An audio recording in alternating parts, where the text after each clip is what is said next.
You're listening to RevOps FM with Justin Norris. Welcome to RevOps FM, everyone. Today's guest is a special one for me because it's someone I work with and who was actually my boss until about a month ago. Benjamin Marchal is Chief Operations Officer here at 360 Learning. He started his career in finance, worked as a strategy consultant for a few years at McKinsey, and then for the last 5 years, he's been here at 360 Learning where I work, and he's moved from being an individual contributor on the ops team to being one of the key executives in the company and really someone who has a huge amount of responsibility for its success. And I've asked Ben on the show quite selfishly, actually, because as you'll see, he's incredibly intelligent and incredibly effective in his role. And when I meet someone who is super effective in that way, who has some kind of special skill set, my process is I try to absorb that skill set and level myself up. So for me, it's not about what they know, it's about how they think. My goal here is really to unpack that mindset, internalize ways of working, and use that to make myself better. So that's my goal. And Ben, you're possibly now reconsidering your decision to chat with me. No, thanks for having me. Very happy to do it.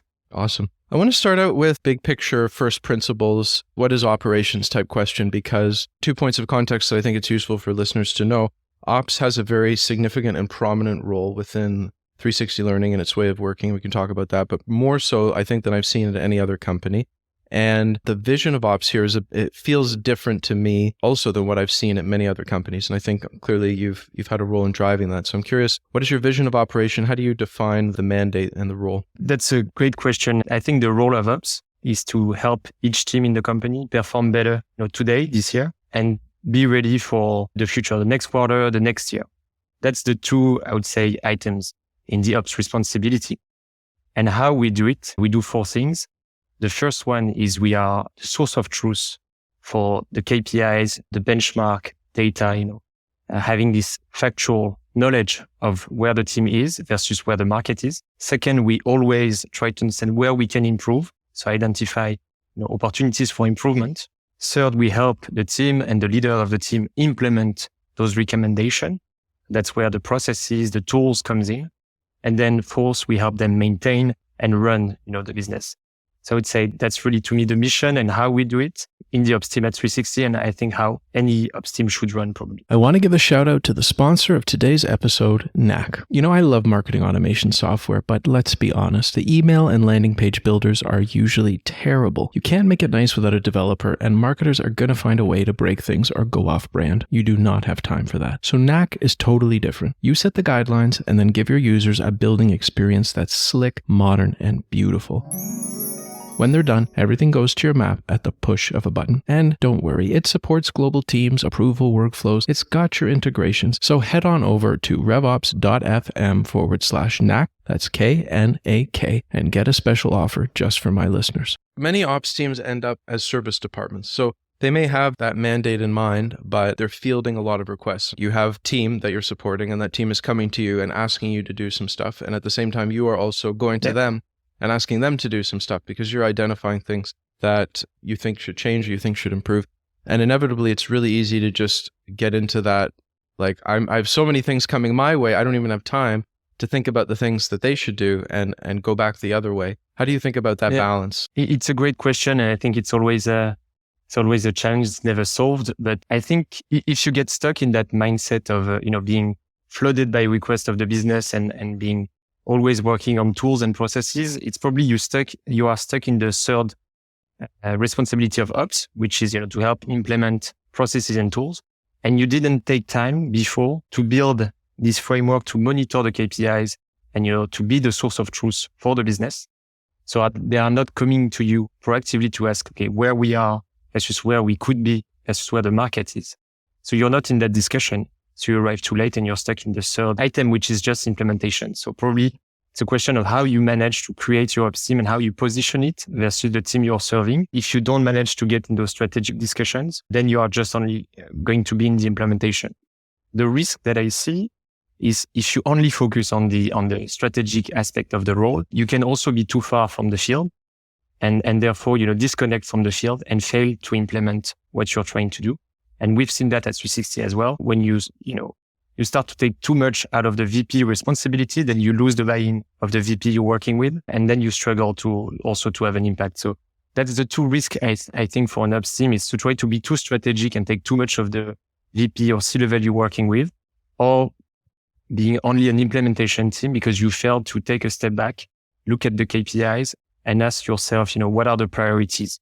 I'm glad you mentioned that, because I've certainly felt the risk of being too tool process oriented or being too reactive, but I hadn't yet articulated to myself the other risks that you mentioned of taking away to, like, I've thought of it in the sense of, like, if I'm doing all these things, like what are the teams actually doing? Yeah. Like, you know what I mean? Like, almost starts to feel like you're doing their job. And that is a very difficult line to walk. Something that you said that kind of had a clue for me was looking at the KPIs, and being one of the key pillars of how we work here is around being impact oriented. And I think that's actually really hard for people who have been in a mode of executing, who have been tactical for a very long time, who are used to tell me what you want, and I'm an expert at parsing those requirements, figuring out how to do them really, really well. And that's an important skill. But the idea of actually going proactively and looking at KPIs is kind of foreign to them. How would, like, super tactical as an ops person, how should they try to balance that? Like, should they just block time in their calendar, look at KPIs every day? Like,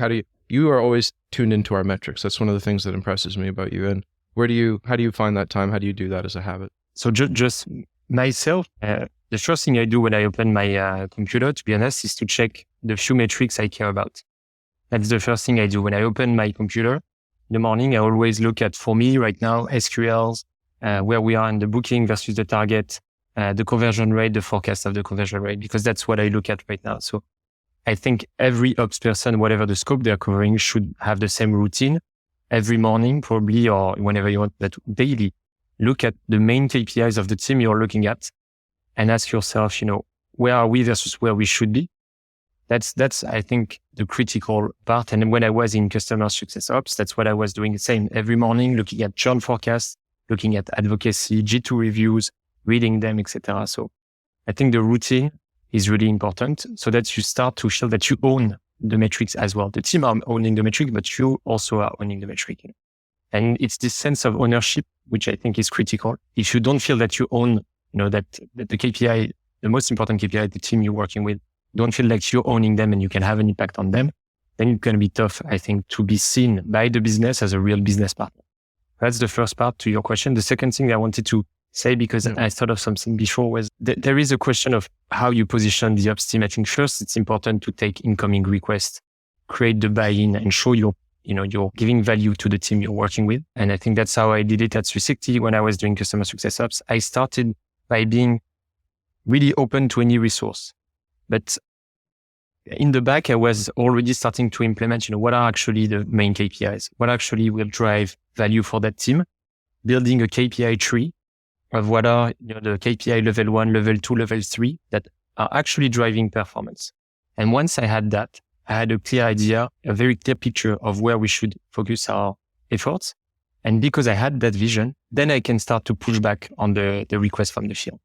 Because I have the buy-in, they know I can do things. I did things for them, so they like me in a sense. But now I have the vision of what actually drives results. So I can have the discussion with the VP or the C-level and say, your managers are asking me to do X, Y, Z. But looking at this picture of this KPI tree, I don't think this is the main issue of the team. I think actually the main issue is there, and this is what we should do. And, switching that, having that conversation then with the VP or the C-level changes completely the dynamic in the work. Now you become a strategic partner for them. You own this KPI tree and you're helping them identify what are the main issues. Because themselves, a CRO, for example, especially in a fast growing company at the scale of 360, I joined, we were at 10 million AR, now we're at 50.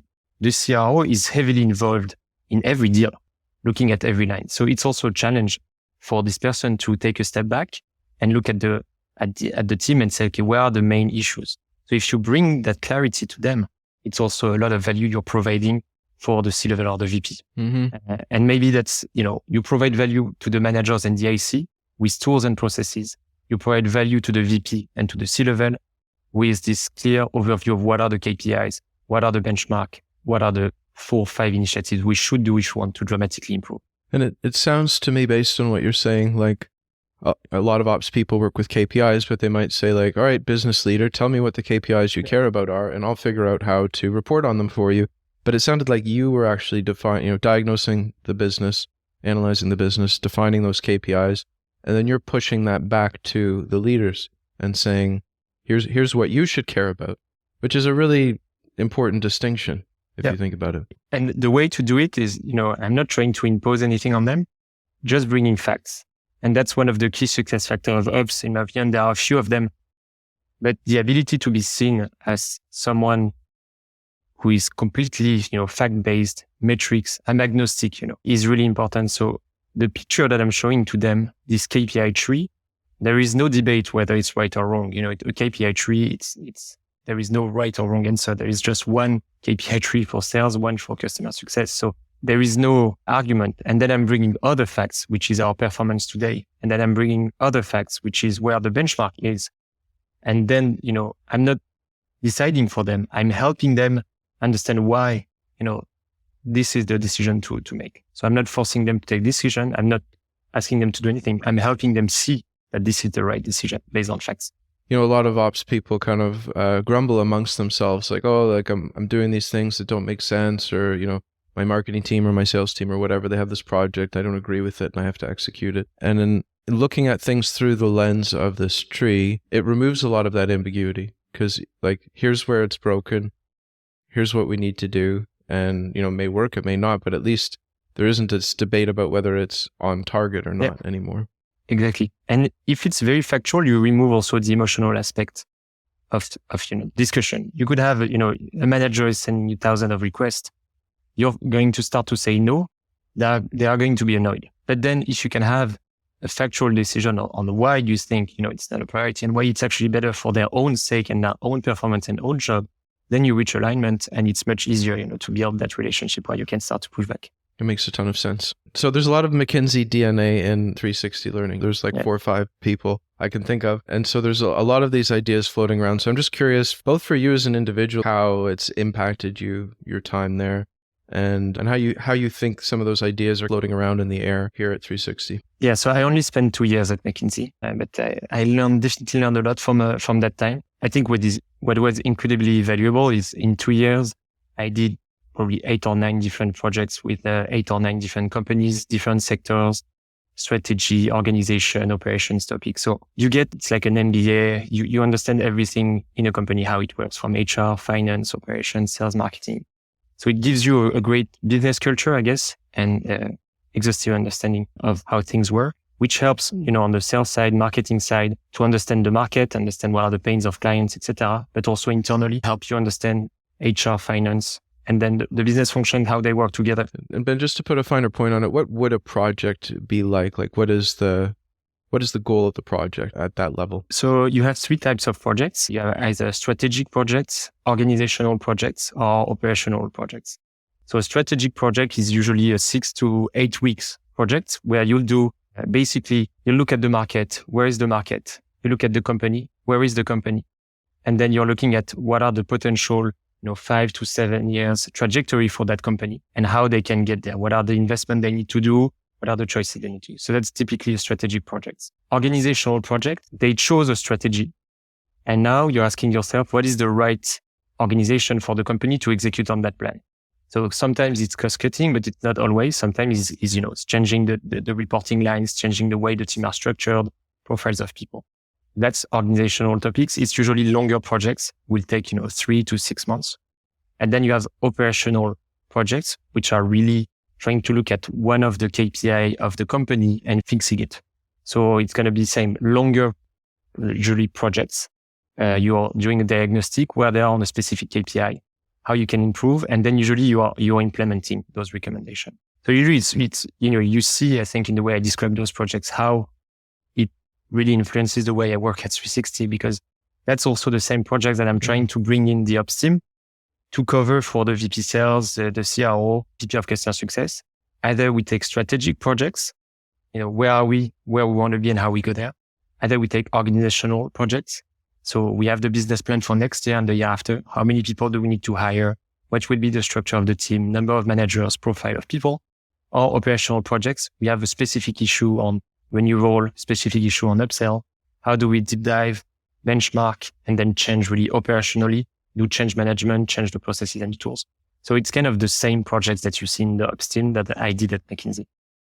And maybe that's why I, invented my role or built my role at 360 this way, because that's the only thing I knew.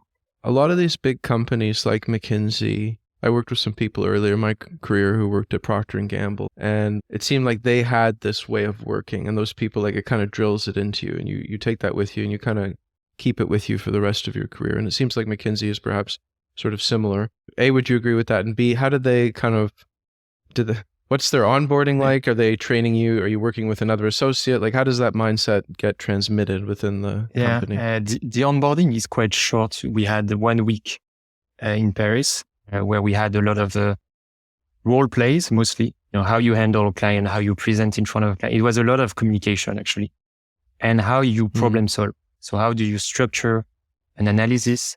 How do you, take an issue and break it down into sub-issues, et cetera, until you get a point where you can actually understand what is happening. What are the drivers, of a specific issue or KPI? That's the two things you learn for a week. And then week 2, you're already on the job. Week 2, I was, I remember I was working for an oil and gas company in Paris. And after, it was week 2 or week 3. My project was to challenge the business plan of that company and make sure the assumptions were sound. So it was a project for the board to check that the business plan was sound. And my responsibility was to challenge the business plan of a 500 million revenue part of the business unit. And so I was sitting with the CFO of that company, 22 or 23 years old. And so that's how you learn. You learn on the job. They immediately put you in front of the client and you have to figure it out. And then you have a lot of coaching from your manager, from the partner. But it's a really fast learning curve. You have to adapt fast. Do some people fail, or are they good at just picking the people who will succeed? It's a mix of both. I think, definitely some people fail because they don't like, either the pressure or, they cannot follow the pace. And then the selection process makes it so that you choose people that are able to communicate effectively, that are able to structure things and be very rational. So, that's the interview process is very rigorous so that you identify people who actually can do that quite naturally. That's super interesting. Let's talk about your journey here at 360 Learning, because you joined as a strategy and operations manager, and this is well before my time. I never knew you in that role, but talk a bit about that journey and what's maybe changed and what stayed the same. Because you were strategy operations manager. I'm looking at your LinkedIn, director of operations, VP of strategy operations, and then COO. Yeah. So you've kind of had a lot of steps in that process. I mean, those are sometimes just titles, especially in a fast-growing company. You never know what is behind a title. Yes. But I think the story for me is really a question of kind of right place, right time, right fit with the company, right skill set, and then a lot of work. And that's kind of what made this trajectory, I would say. I joined as you said, as a individual contributor. So the company had raised the Series B at the time, so 10 million AR, 100 people. And we're looking at what's the next phase for them. So they had to hire a lot of growth expectations. So needed to implement a lot of transversal processes. So I had to implement the OKR methodology.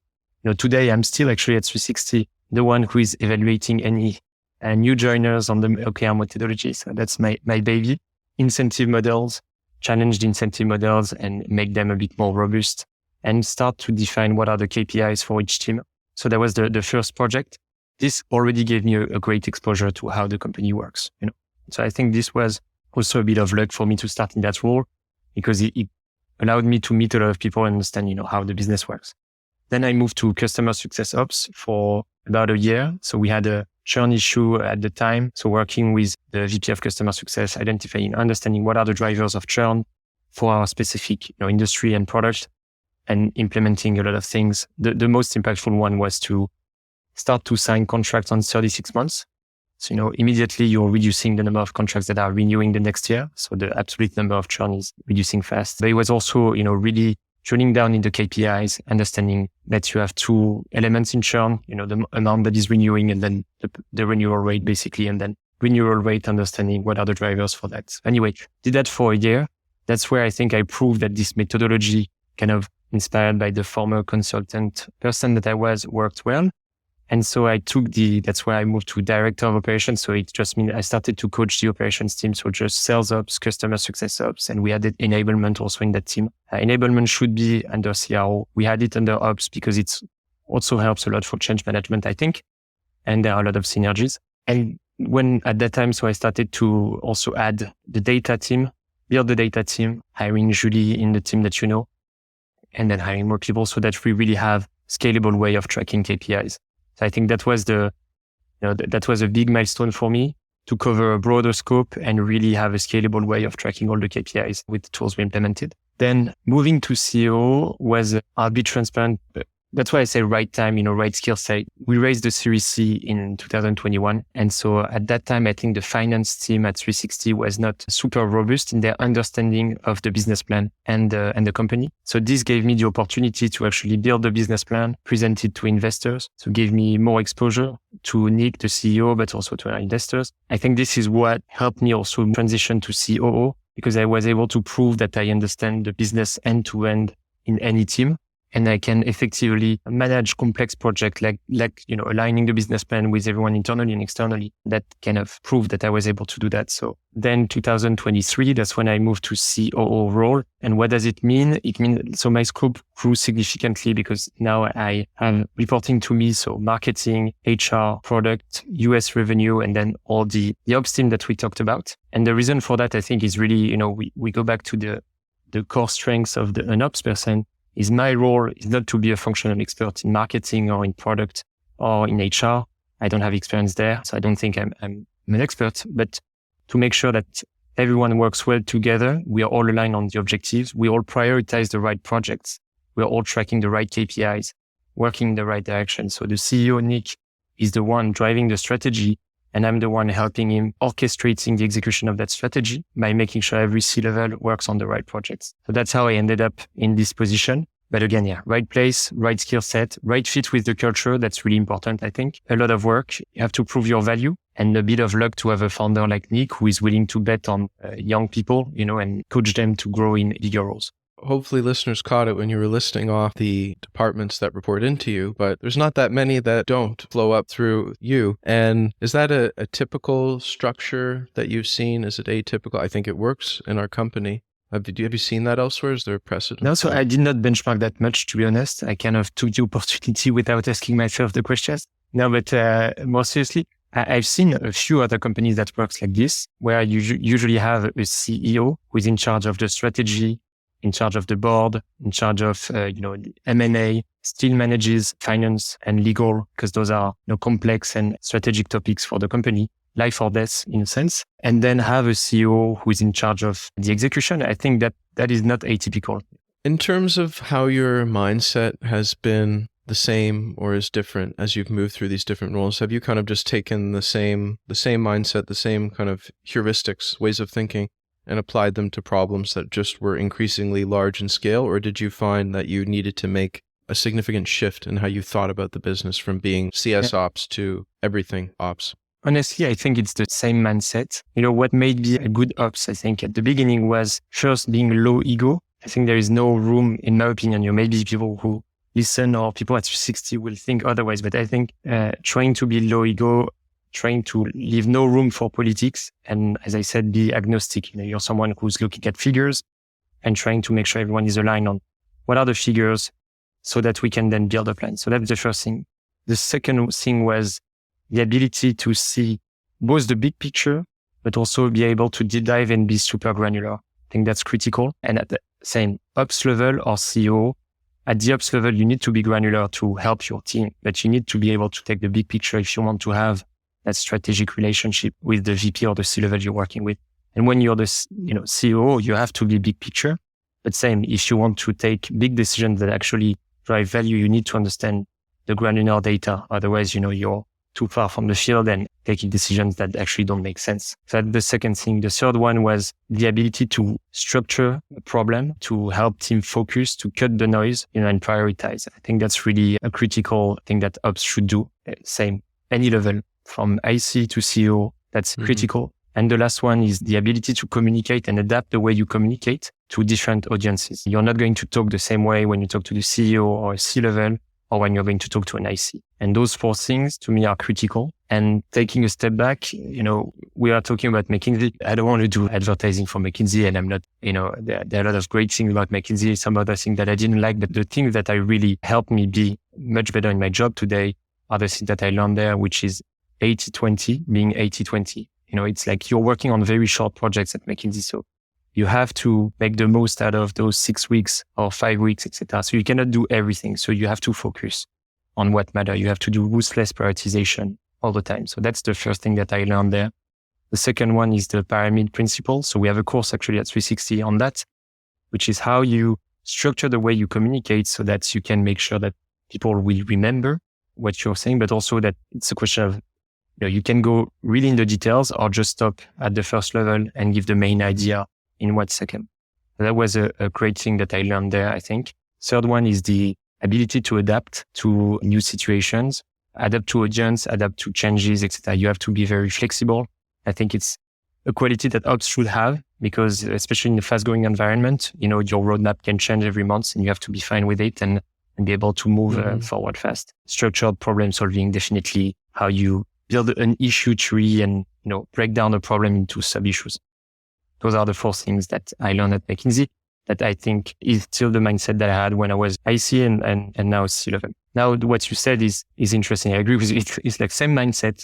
It's just more noise and tougher decisions, And that's why you need to get better on the same principle, but get better because the more noise there is, the more value, the value that you have for the company is to cut that noise. That's my value, I think, for Nick, the CEO or other C-levels is to see all the noise that is coming back up from the field or from, the other execs and help them, cut and decide, okay, what are the 2 things we are going to prioritize? We reduce the noise and we focus. So maybe to take a practical example, because if someone is starting out listening here in marketing ops and they're like running campaigns or even sales ops, they're managing comp plans and territories, or quite frankly, even from where I sit, there's a certain scope of the business that's under my purview, but you're looking at everything. So I'm just curious, in your mind, you start your day, you look at your metrics. Now, how are you thinking about the business from there and juggling priorities? Because it could go from anywhere from like, are we doing the right product features? Do we have the right positioning? Are we hitting our demand gen targets? Is our forecast on point? How's our cash flow? Like you have such a scope of issues that you could be worried about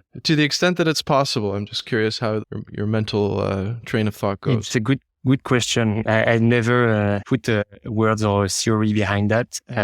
But I think what I do is, I see the business as 3, it's a SaaS company. So it's always the same structure. We have 3 main areas. So do we manage to capture and create demand? Do we manage to convert that into dollars? And do we manage to retain that? And then the product is everywhere. The product will influence, the demand capture or demand generation part, the conversion and the retention. So product is everywhere. And then for each of those 3 buckets, I try to look at, as you said, the KPIs and where we are versus where we could be. And in my mind, I think it's a matrix of potential impact versus feasibility. And I think that's how I take my decisions. It's always, I look at those 3 buckets and ask myself, what will drive ultimately the most value for the company, ARR growth? Is it to try to fix the churn? Is it to try to fix the conversion of opportunities to booking? Or is it to try to generate more opportunities? And so for concrete example, right now, I look at our company, I think we generate a lot of demand. We generate a lot of opportunities. We struggle to convert them into bookings in some geographies.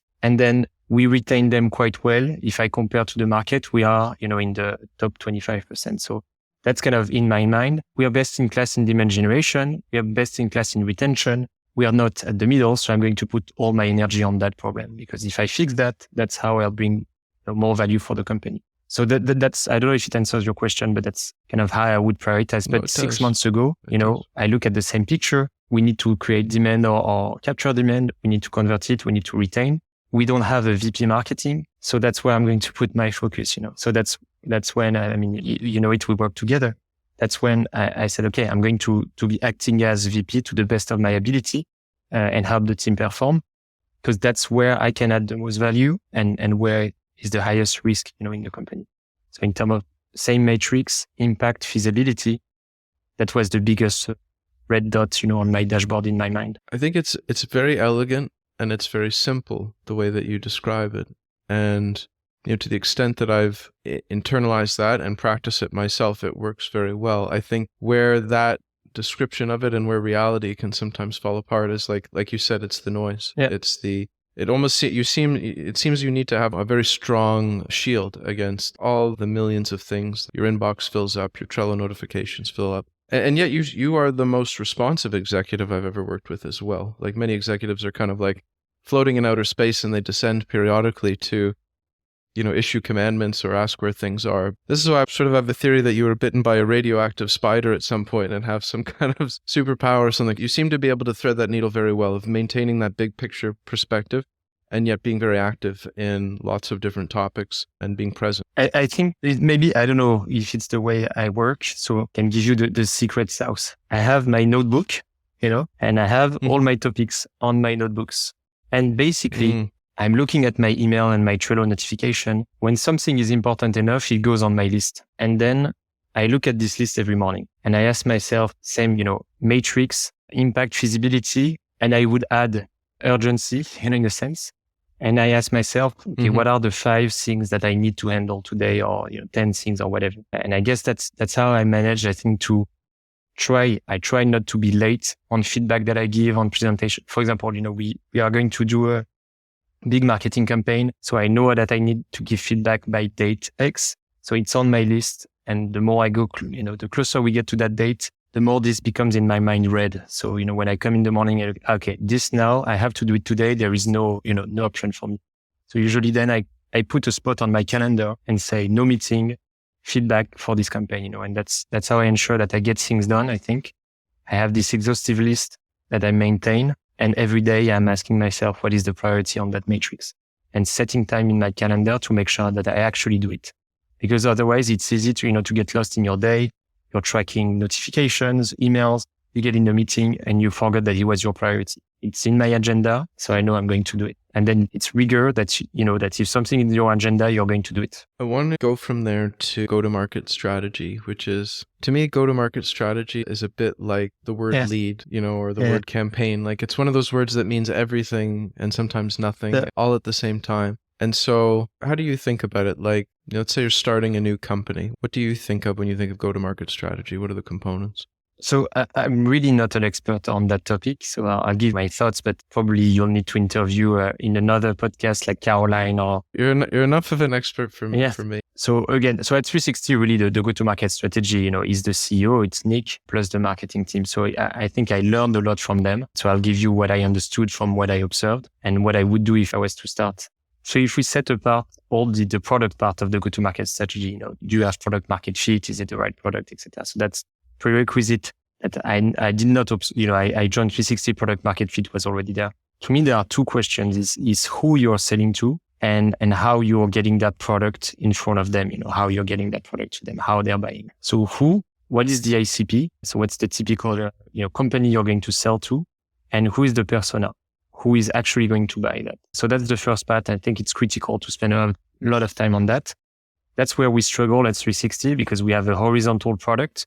So we can sell, to a 100 people company up to 150,000 people company, and we can sell to LVMH, a luxury company, but also to a tech startup, etc. So it's tougher for us because the ICP is any company.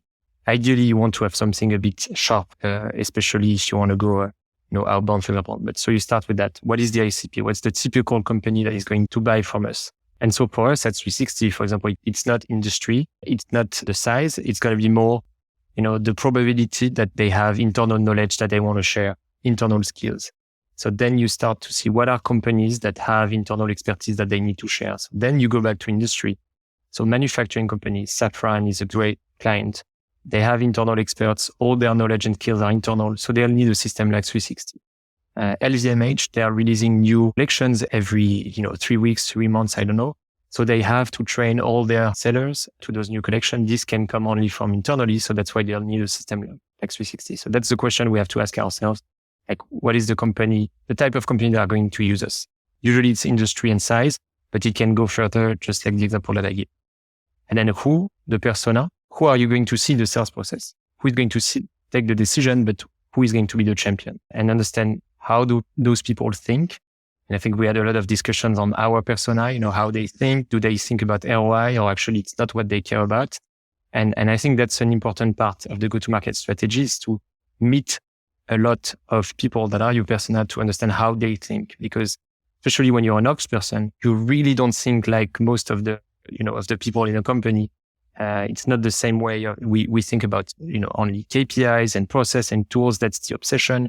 A lot of people don't think like that, and rightfully so. If you're the best salesperson, you're not going to be obsessed by KPIs, process, and tool. So who is the persona? How they take decisions? What do they care about? So once you really understand that, then you move to how. So how you're going to get the product in front of them. Is it inbound? Is it outbound? So I think that depends on also the market structure. Is it an equipment market? Is it a replacement market? If it's an equipment market, to me, it's easier to go outbound because you're calling people and saying, this is something new. You've never seen it.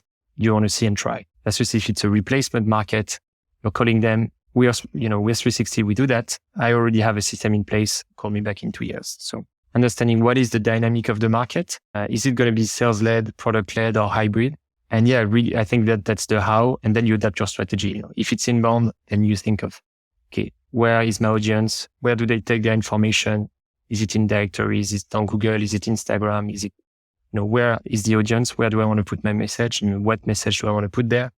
And if it's outbound, it's more a question of territory, contact list, quality of the data, and messaging always. That's, how I picture it in my mind. It's the who and the how. And I think that's critical to go in that level of detail on the how. For example, equipment versus replacement, to me, it's critical because I see a lot of blogs and articles on how outbound should work, for example. But I think how outbound should work is not a good article. How outbound should work in a replacement market when the sales cycle is 9 months and the implementation timeline is 6 months.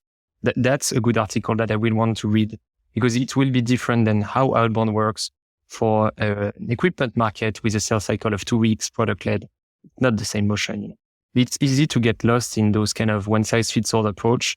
And I think it's a common mistake that people tend to do. And, invite people to go one level below. If I'm translating what you're saying to a degree, it's taking the tactics, adding the customer context, the business context, and looking at all those variables rather than, in a very one-sided point of view. And you mentioned qualitative aspect of this. You listen to a lot of calls. I don't know if we have a leaderboard in Gong about who listens to the most calls, but you'd be up there, I'm sure, if there was one. You alluded to it that you can just focus on KPIs, but what does that qualitative, anecdotal customer context give you that the KPIs alone don't? So that's how I think we should, when you talk go to market, KPIs and then reality checks, quality assessment. It's easy, for example, the KPIs, you create what people did during the tech bubble. You create an ad on LinkedIn saying, I'll give you $150 gift card if you join on my demo. So you get thousands of MQLs, then they don't convert. So maybe you're going to blame the rep, and say, we are not able to, or the product is not right, or etc. Until you listen to that call and you realize that the person is not listening, they're just here for the $150. Like this, it sounds obvious, but I don't know what's the percentage of SaaS company that did aggressive marketing tactics to get to pay for meetings. So that's the first thing that I would say. And then the second thing is I'm listening to call because a lot of the go-to-market is about execution. So you set a guideline, especially at the sales level, less for marketing, but you set a guideline and you say the pitch is that, the slides are that. And then you expect that magically everyone is going to replicate that until you go in the calls. And then that's where you realize that the sales reps are actually not using the story or not using the slides. And sometimes rightfully so. Sometimes they do a great job of adapting. And that's how you learn also how to improve your pitch. But I think that's why you need to be in the calls and have this quality data. It's to better understand the persona, but also how you're executing. How is your team implementing the plan that you drew that beautiful plan on the slide that you have to go and listen to. I guess it's just being in touch with reality in a way. I mean, both the metrics and the calls are different ways of accessing that reality, but otherwise you're just in a bubble. If you do only the qualitative, you're probably going to miss the big picture and don't see what are the big issues because you're going to hear in 3 calls that this competitor is winning against you. So you're going to say, okay, this is our issue. And if you only look at the KPIs, you're going to lose that, as you said, reality check aspect of what is actually happening. Why are we losing deals? Why are we losing deals at the beginning of the funnel or at the end of the funnel? What is actually happening? The KPIs will tell you where you lose the deal. But why you're losing them, you'll have to go and listen to the calls. I want to ask a fun one. We are an international company, 4 different markets, people from all over, but large population of French employees and now a large population of North American, mostly US, but increasingly now Canadian employees. And it was interesting for me when I joined, like just to get my perspective, like, okay, it's not that it gets that different. Everybody speaks English. I'm communicating. It was only until I was first in a meeting with just American employees that I was like, oh, wait a second. There's something to, like, the sense of familiarity that I felt there made me realize how there was this subtle difference when I was only working with my French coworkers, not in a bad way, but something intangible. And so you, I know, lived in New York for a while, so you've had deep exposure in both places. I'm just curious for your perspective on business culture, France versus North America. What are the differences and how do you find it kind of working with this international team? That's an interesting question. You can be as diplomatic or not as that's as what you I'm thinking. want. You know, how do I put that together?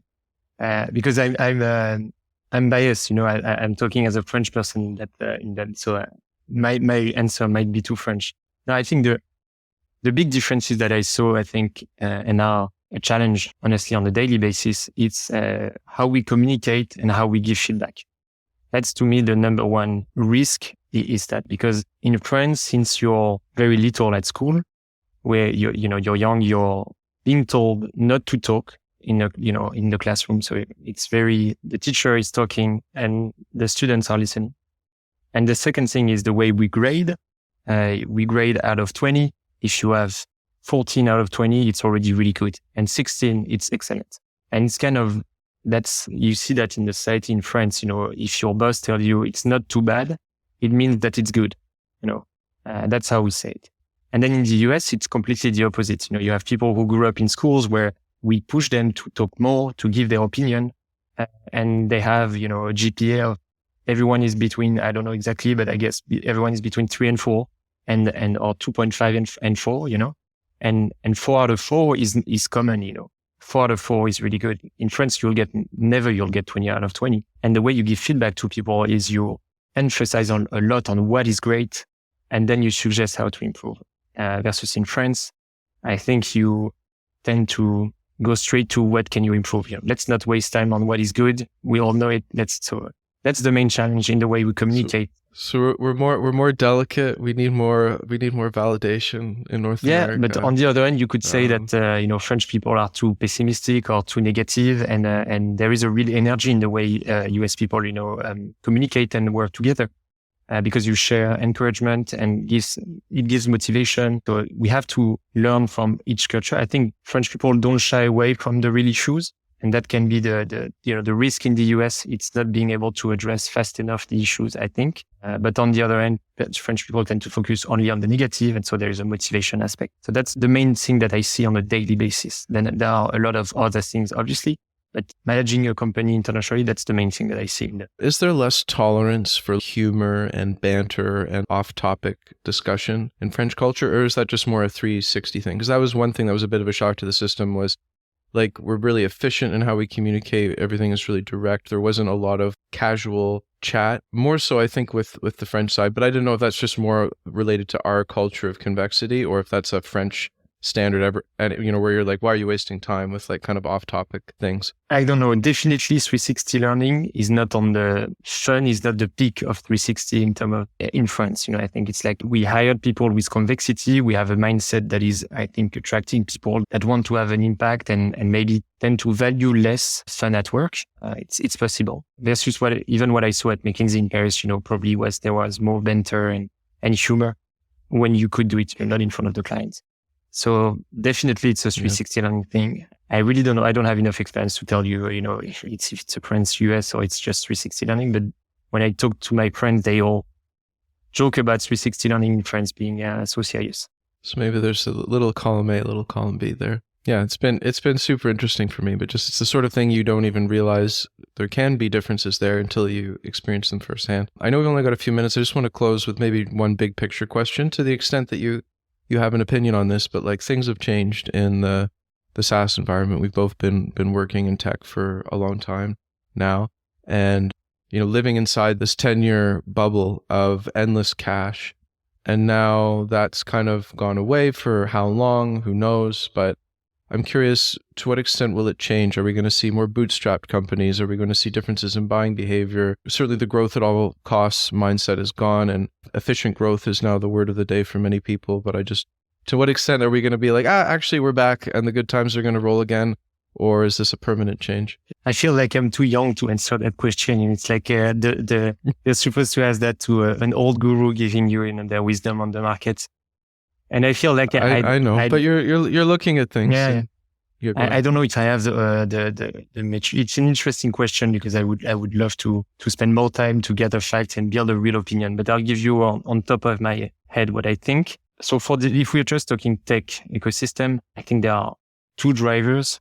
The first one is the interest rates, and the second one is the overall economy. Interest rates, I cannot forecast where they will be, but definitely if you look at the bubble, it's quite tied to it's either money becomes cheap, so people are willing to take more risk, and so there is a lot of money being invested in the tech ecosystem, and so you start to see a lot of companies, even some that don't make sense at all, like the free riding scooters or the delivery company that we had in France. We had so many of them.